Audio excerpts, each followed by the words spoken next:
I'm Chris, I'm 36 now. When I was growing up, I was abused in probably more than just one way.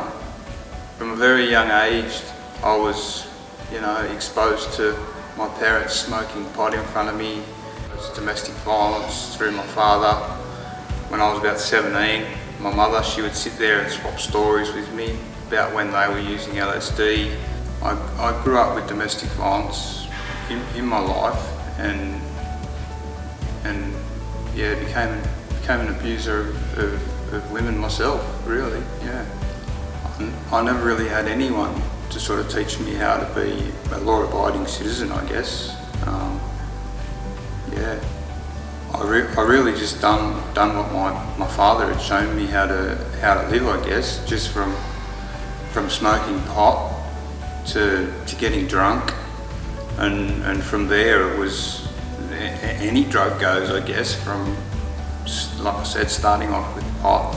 I went from that to speed, then to LSD, then to MDMA, then to ice, and ended up with a raging heroin habit.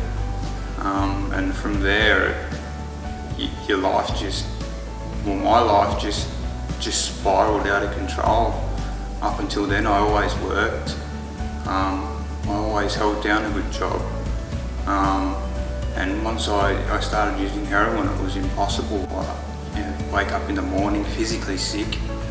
And to get drugs, you do anything. I started off selling the drugs and got caught, ended up in jail, and from there it was just downhill. The charges got worse, the crimes got worse. Anything from, shoplifting to AVO breaches to stealing cars to all sorts, any crime you could think of. I've probably committed an offence regarding that crime. I'm an amputee. I lost my left leg in 2013, and from injecting drugs in my groin. Just that I can actually change.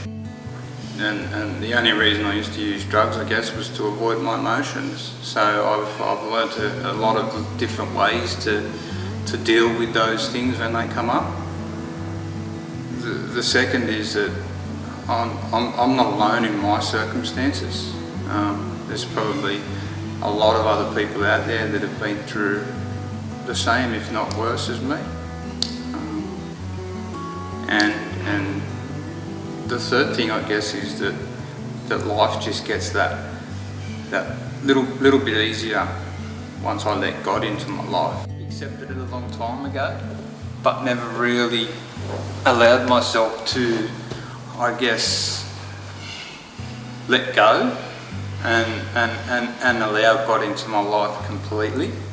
Like I've numerous times in jail I've gone to a chapel service. Numerous times in jail I've picked up a Bible. But in saying that, I've never really, allowed myself to think about why Jesus died on the cross, for instance, why God sacrificed him on the cross, there's a lot of things that I've not allowed in my life. There's a lot of things that I've not allowed myself to do in life that I've wanted to do. And I guess now that I'm clean, I see things a lot clearer. I see things, in saying that, it's really hard for me because I never really went very far in school. I only sort of went halfway through year 8 or something, and things are very hard for me to understand. It takes a long time for me to pick things up. The biggest thing is that I've actually, through Stu, the chaplain Stu here, I've actually allowed God into my life, and that's helped me. That's helped me so much.